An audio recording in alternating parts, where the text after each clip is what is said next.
రాముడి విషయంలో రాముడు రాజు కావాలి అని ముగ్గురు కోరుకున్నారట. ఒకటి దశరథుడు కోరుకున్నట్ట, రెండు ప్రజలందరూ రాముడు రాజు అయిపోవాలని కోరుకున్నారట, అంటే యవరాజ్య పట్టాభిషేకం అయిపోవాలి ఆయనకని కోరుకున్నారు. మూడు భూమి కోరుకుందిట. ఇటువంటి వాడు రాజైతే ధర్మపరాయణుడు కనుక ఈయనని చూసి లోకమంతా ధర్మాన్ని అనుష్ఠిస్తుంది. ధర్మాన్ని అనుష్ఠిస్తే పాపం ఉండదు, పాపం లేకపోతే భారం ఉండదు. నేను సంతోషంగా వీళ్ళందరూ సుఖంగా ఉండడానికి కావలసినవన్నీ ఇచ్చి వసుంధర అన్న పేరు సార్థక్యం చేసుకుంటాను. కాబట్టి ఈ రాముడు రాజు కావాలి అని భూమి కోరుకుందిటే. అందుకని దశరథుడు రాముణ్ణి ఎప్పుడెప్పుడు రాజుని చెయ్యాలా అని ఉవ్విళ్ళూరాడు. అందుకని ఒకనాడు ఒక పెద్ద సభ తీర్చడానికి ప్రయత్నం చేశాడు. ప్రయత్నం చేసి అందులో పెద్దలను పిలిచి ఒక మాట చెప్పాడు. నాకు ఉత్పాతములు కనపడుతున్నాయి. ఉత్పాతములు అంటే తోకచుక్క లాంటివి కనపడడం. తోకచుక్క కనపడుతోంది అంటే రాజ్యానికి పెను ఆపదైనా వస్తుంది, ప్రభువు అయినా వెళ్ళిపోతాడంటే శరీరం వదిలిపెట్టేస్తాడు. అందుకని ఉత్పాతములు కనపడుతున్నాయి. నా శరీరం చూస్తే జర్జరీభూతమైపోయింది, వృద్ధాప్యం వచ్చేసింది. కాబట్టి అందరినీ పిలవండి, పిలిస్తే నేను ఆ సభలో కొన్ని విషయాలు మాట్లాడాలనుకుంటున్నానన్నాడు. అని వెంటనే మంత్రితో అన్నాడు, నతు కేకయ రాజానాం జనకం వా నరాధిప తరయా చానయామాస పశ్చాత్తౌ శ్రోష్యత ప్రియం. ఒక్క జనక మహారాజు గారిని మాత్రం పిలవకండి. కైకేయి తండ్రి ఉన్నాడే కేకయరాజు, ఆయన్ని మాత్రం పిలవకండి. మిగిలిన వాళ్ళందరినీ పిలవండి. రాజ్యసభలో నేనేం ప్రకటించానో దాన్ని అమలు అయిపోయిన తర్వాత ఆ శుభవార్తని వాళ్ళు తర్వాత వింటారు. అది ప్రియమైన వార్తే తప్ప వాళ్ళు మాత్రం నా నిర్ణయం చెప్పేటప్పుడు ముందు వాళ్ళు వచ్చి సభలో ఉండడానికి వీల్లేదు, వాళ్ళని పిలవద్దన్నాడు. ఎందుకని అంటే దశరథుడు జాగ్రత్త పడుతున్నాడు. కారణం, దశరథుడు ముందు కౌసల్యని వివాహం చేసుకున్నాడు. ఉత్తమ గుణోపేత, చాలా గొప్ప తల్లి. మానవ జీవితం ఎలా ఉంటుందో రామాయణం చూపిస్తుంది. కౌసల్య వలన సంతానాన్ని పొందాలనుకున్నాడు. చాలా కాలం అయిపోయింది, సంతానం కలగలేదు. అది ఒక్కతిదే తప్పన్నట్టు సుమిత్రని వివాహం చేసుకున్నాడు. మనసు ఎంత రాయి చేసుకుని బహుశా కౌసల్య అంగీకరించి ఉంటుందో. సుమిత్రకి సంతానం కలగలేదు. 60,000 సంవత్సరముల వయసు వచ్చేసింది. వచ్చిన తర్వాత యవ్వనంలో ఉన్నటువంటి సకల విద్యాపారంగతురాలైన కైకమ్మని ఇచ్చి పెళ్లి చెయ్యమని కేకయరాజుని అడిగాడు. కేకయరాజు అన్నాడు, నువ్వు వృద్ధుడివి, నా కుమార్తె యవ్వనంలో ఉంది, నీకిచ్చి వివాహం చేస్తాను.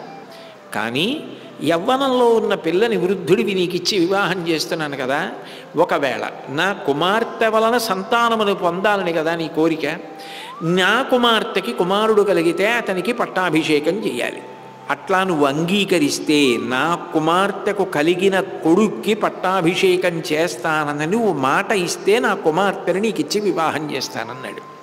అప్పటికనుకున్నాడు, కౌసల్యకి సంతానం లేదు, సుమిత్రకి సంతానం లేదు, నిజంగా కైకేయికి సంతానం కలిగిందనుకోండి, అభ్యంతరం ఏముంది, ఎవరు కాదంటారు, ఎట్లాగో కైకేయి కొడుకే అవుతాడు రాజు.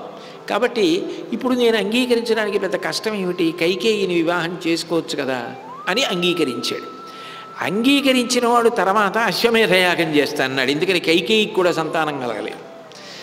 అప్పుడు సుమంత్రుడు 4 కొడుకులు కలుగుతారయా, ఒకప్పుడు సనత్కుమారుడు చెప్పాడంటే ఋష్యశృంగుడిని తీసుకొచ్చి అశ్వమేధం పుత్రకామేష్టి చేస్తే రామలక్ష్మణ భరత శత్రుఘ్నులు పుట్టారు, రాముడు సకల గుణాభిరాముడయ్యాడు. ఇప్పుడు ధర్మ సంకటంలో పడ్డాడు. ఇప్పుడు నేను మాట కేకయరాజుకి ఇచ్చాను. ఇప్పుడు ఇన్ని గుణములు కలిగినటువంటి రాముణ్ణి నేను ఎప్పుడో కైకమ్మని పెళ్లి చేసుకునేటప్పుడు మా మామగారికి మాట ఇచ్చానని చెప్పి యవ్వరాజ్య పట్టాభిషేకం చెయ్యకపోతే ప్రజలకి అన్యాయం చేసిన వాడిని అవుతాను.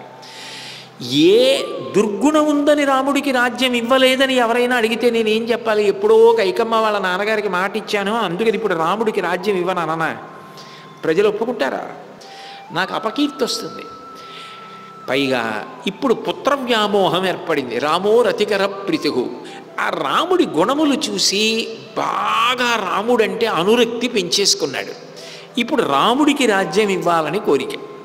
అందుకని ఏం చేశాడంటే ధర్మాన్ని ఆలంబనం చేసుకున్నాడు. ధర్మం ఏమిటి? పెద్ద కొడుక్కి రాజ్యం ఇవ్వడం. నేను ధర్మాన్ని నిలబెడుతున్నాను, పెద్ద కొడుక్కి రాజ్యం ఇస్తున్నాను. మరి నువ్వు ఇచ్చిన మాట అది సత్యం కావాలి కదా. సత్యాన్ని వదిలిపెట్టి ధర్మాన్ని పట్టుకున్నాడు. పట్టుకుని ఇప్పుడు ఒకవేళ నేను కానీ రాముణ్ణి యవ్వరాజ్య పట్టాభిషేకం చేస్తున్నానన్న విషయం చెప్పడానికి సభని పెట్టి కేకయరాజుని జనక మహారాజు గారిని కూడా పిలిస్తే కేకయరాజు లేచి నువ్వు నాకు మాట ఇచ్చావు కదా, భరతుడికి కదా పట్టాభిషేకం చేయాలని అడిగితే అప్పుడు తనకెవరు తోడు రావాలి? జనకుడు రావాలి. జనకుడు ఏమనాలి? అల్లుడు కాబట్టి అదేమిటా పెద్ద కొడుకు కదా, రాముడికి కదా రాజ్యం ఇవ్వాలి, భరతుడికి ఎలా ఇస్తారు అని జనకుడు అనాలి. కానీ జనకుడు చాలా జ్ఞాన వైరాగ్యములు కలిగినవాడు. ఆయన ఏమంటాడు లేచి, ఏమయ్యా మరి నువ్వు మాట ఇచ్చినప్పుడు మళ్ళీ రాముడికి ఎలా రాజ్యం ఇస్తావు, భరతుడికి ఇయ్యి అంటాడు. అప్పుడు కేకయ్య రాజుకి ఎక్కువైపోతుంది. ఆయన రేపు మాట్లాడేటటువంటి వాళ్ళ యొక్క సమర్థన ఎక్కువ అవుతుంది. దానివలన తాను రాముణ్ణి రాజు చేయడం సాధ్యం కాదు. అందుకని వాళ్ళిద్దరినీ పిలవద్దన్నాడు. ఒకసారి యవరాజ్య పట్టాభిషేకం చేసేసాడనుకోండి, ఏమో ఆయన గొడవ ఆయన పడ్డాడు, ఆయన ఎందుకు నిర్ణయం తీసుకున్నాడో అని ఊరుకుంటారంతే. అంతేకాని ఇప్పుడు బొత్తిగా అన్యాయంగా వచ్చి రాముడికి యవరాజ్య పట్టాభిషేకం చేశావు ఎందుకు అని ఇంత వృద్ధాప్యం వచ్చేశాక నన్ను ఎందుకు నిలదీస్తారు? పైగా నలుగురు అన్నదమ్ములు ఎంతో బాగా కలిసి ఉన్నారు, వాళ్ళే సరిపెట్టేసుకుంటారు. అయినా నేను అనుకున్నది అయిపోయింది, ప్రజలు కోరుకున్నది అయిపోయింది, భూమి కోరుకున్నది అయిపోయింది.